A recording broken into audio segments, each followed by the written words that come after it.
दोस्तों अभी Q1 के नंबर आने स्टार्ट हो चुके हैं और उन्हीं में मैं कुछ कंपनीज के बारे में बात करने वाला हूँ कि ये कंपनी पहले कहाँ पर स्टैंड कर रही थी और अभी कंपनी के नंबर क्या बोल रहे हैं।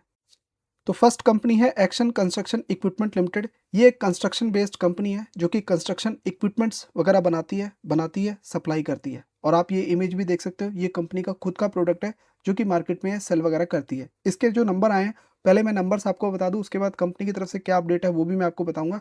तो कंपनी के जो नंबर्स आए हैं रेवेन्यू की अगर हम बात करें तो कंसोलिडेट रेवेन्यू सारे कंपनी के सब्सिडरी सारे प्रोडक्ट मिला के अगर हम देखें तो कंपनी ने 785 करोड़ का सेल्स रिपोर्ट किया है Q1 27 में।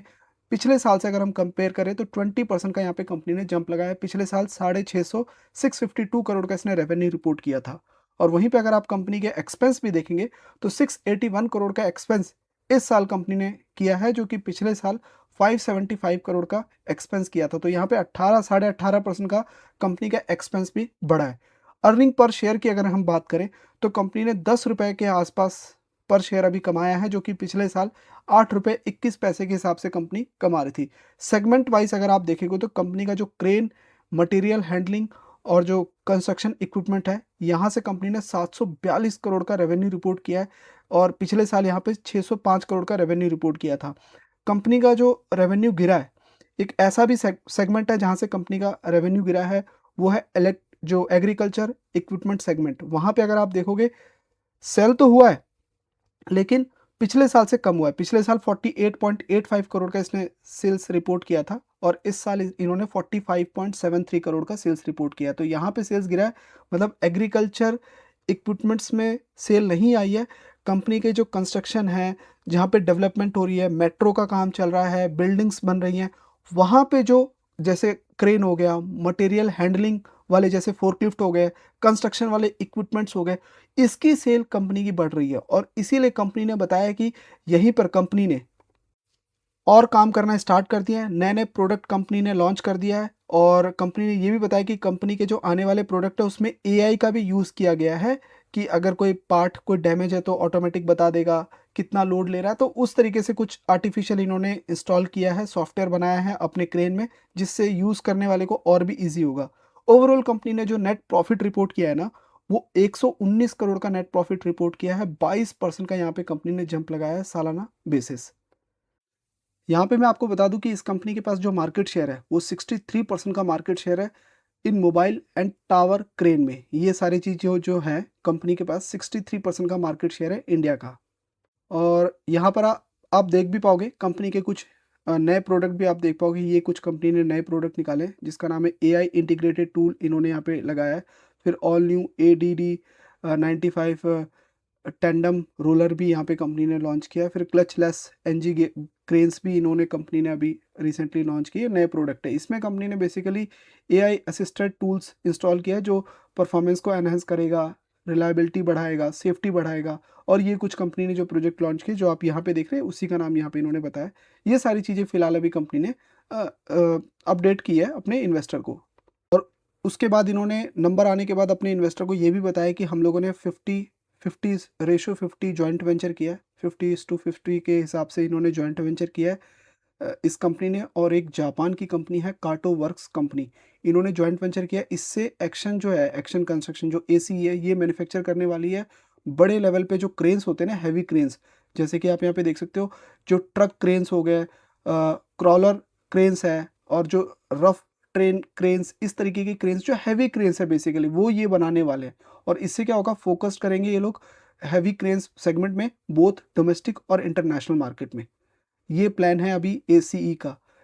और टेक्नोलॉजी को तो अपग्रेड कर ही रहे हैं, और जो लोकलाइजेशन है, जैसे मेड इन इंडिया प्रोडक्ट ये बनाने का प्लान कर रहे हैं, एक्सपोर्ट के ऊपर एक्सपेंशन करने के ऊपर प्लान कर रहे हैं, जिससे इंडिया को ये ग्रोथ पे लेके जाएंगे और इंडस्ट्रियल कैपेक्स में भी ग्रोथ आपको देखने को मिलेगा। तो ये हैवी क्रेन्स बनाने के लिए ACE को एक बड़ा कंपनी चाहिए था जो कि काटो है, और ये जापानीज कंपनी है, तो इससे इसको एक एज मिल गया है। तो ये लेटेस्ट अपडेट, लेटेस्ट डेवलपमेंट फिलहाल इस कंपनी को लेके आ रहे हैं।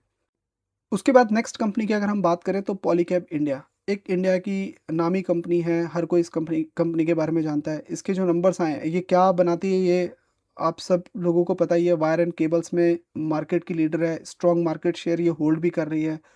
इस कंपनी के जो नंबर आए हैं मैं आपको बता दूं, कंपनी के नंबर्स अगर आप देखोगे इम्प्रेसिव है, 40%, 39% का इसका रेवेन्यू ग्रोथ है। लेकिन इसको थोड़ा सा मैं डिटेल में बताना चाहूँगा। कंपनी ने जो नंबर्स रिपोर्ट किए ना, उसमें थोड़ा सा डिटेल में बताया है कि कंपनी के कौन से सेगमेंट में ग्रोथ आ रही है और कौन से सेगमेंट में ग्रोथ नहीं आई है, जिसकी वजह से इसकी सेल्स गिरी भी है।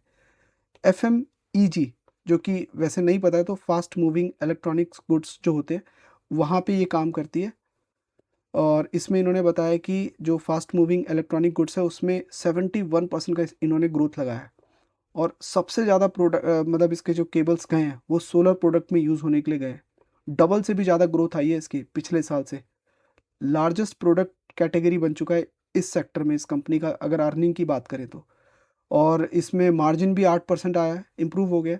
और इसके अलावा कंपनी के और अदर्स प्रोडक्ट से तो मिक्स आया है। एबिटा भी अगर आप देखोगे तो 8 से 10% का देखने को कंपनी बाई 2030 तक 30 तक ले जाने का मान के चल रही है कि इतना एबिटा मार्जिन रहने वाला है। अभी कंपनी ने ये तो बता दिया कि 71% की ग्रोथ जो फास्ट मूविंग इलेक्ट्रॉनिक गुड है वहाँ से बहुत अच्छी ग्रोथ आई है। लेकिन एक ऐसा भी सेक्टर है EPC। EPC है आपका इंजीनियरिंग, प्रोक्रूटमेंट और कंस्ट्रक्शन। यहाँ से कंपनी का ना रेवेन्यू गिरा है 11% से। रेवेन्यू गिर गया है। क्यों गिर गया है? कंपनी के जो ऑर्डर्स मिले थे ना, कंपनी के रेवेन्यू बुक में आप रेवेन्यू तभी दिखा सकते हो जब तक वो प्रोजेक्ट आपका कंप्लीट नहीं हो। चलते हुए प्रोजेक्ट को आप रेवेन्यू बुक्स में नहीं दिखा सकते हो। आप उसका बिल कैसे बनाओगे? तो जब बिल बनेगा ही नहीं तो रेवेन्यू बनेगा ही नहीं वो। तो इसीलिए यहाँ पे इसको कंपनी ने due to timing in project बताया है। क्योंकि कंपनी ने बताया है कि यहाँ पे कंपनी का however the segment maintain a strong order book. अब यहाँ पे पता है क्या है? ये जो बड़े प्लांट्स हो गए आपके, बड़ी मशीनरी हो गई, बड़ी फैक्ट्रीज हो गई, बड़े जो बड़े लेवल के काम हो गए ना कंस्ट्रक्शन से रिलेटेड, वहाँ पे कंपनी के प्रोजेक्ट पे काम चल रहा है जो कंप्लीट नहीं हुआ है, जिसकी वजह से रेवेन्यू इसका 11% यहाँ पे गिरा है। और ये अभी गिरा है, लेकिन जो अगला क्वार्टर आएगा ना उसमें एकदम से जंप आपको देखने को मिलेगा। कंपनी ट्राई करेगी कि अपने जितने भी ऑर्डर्स हैं इसके, जितने भी इन्होंने ऑनगोइंग चल रहा है वो सारी चीज़ें कंप्लीट हो, बट अभी तक तो कंप्लीट नहीं हुआ है क्योंकि यहाँ पे कंपनी की ऑर्डर बुक तो स्ट्रॉन्ग है और एग्जीक्यूशन पाइपलाइन में भी देखने को मिल रही है।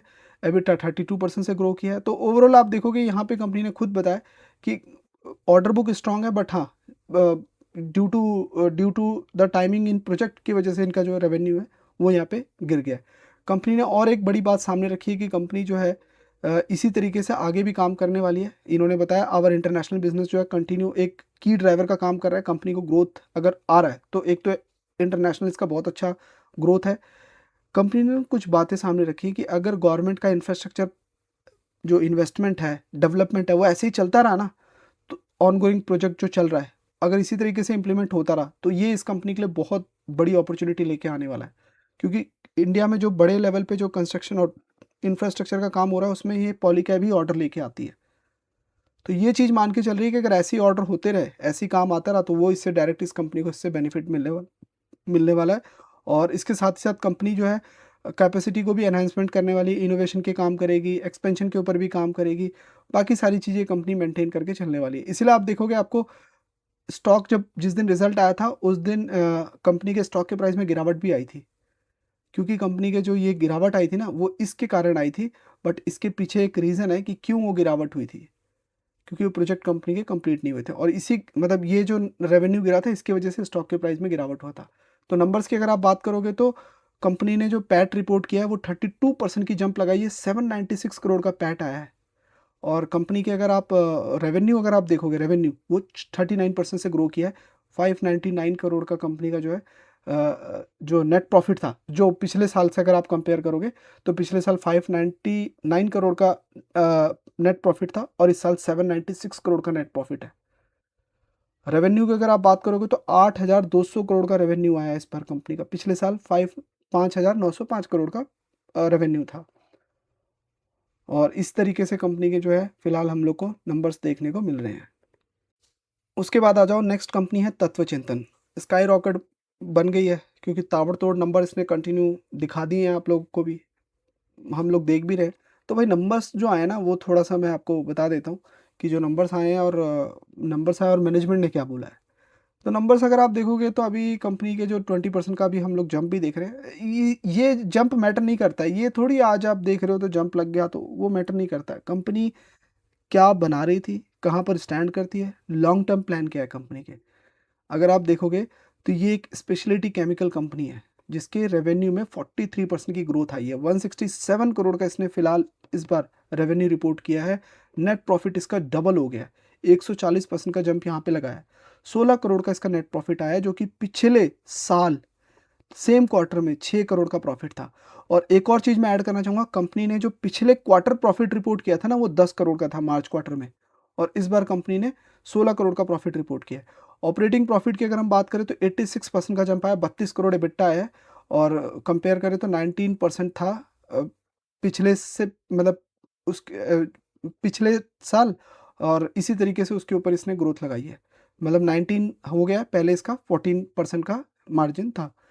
इसके अलावा कंपनी ने जो प्रॉफिट है उसको मैंने आपको बता ही दिया है। कंपनी ने ये भी बताया है, नंबर्स आपको समझ आ गया होगा, कंपनी की जो सेल्स आई है वो 43% की आई है।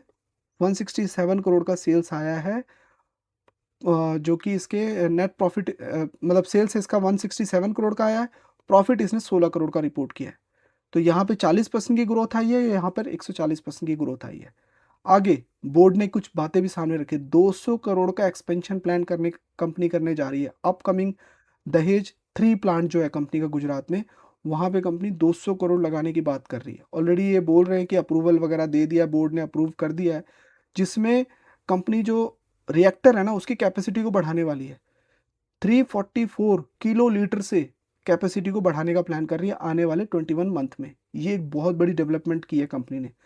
अलोंग साइड कंपनी ने बोरो जो है, अब इतना पैसा कहाँ से लेके आएगी, थोड़ी कंपनी के पॉकेट में। अभी तो 16 करोड़ प्रॉफिट रिपोर्ट किया, तो पहले 300 करोड़ का बोर्ड का डायरेक्टर था, बोर्ड का ये लिमिट था कि 300 करोड़ तक हमने बोरो लेना है, लेकिन अभी कंपनी 1000 करोड़ तक का लेने प्लान कर रही है।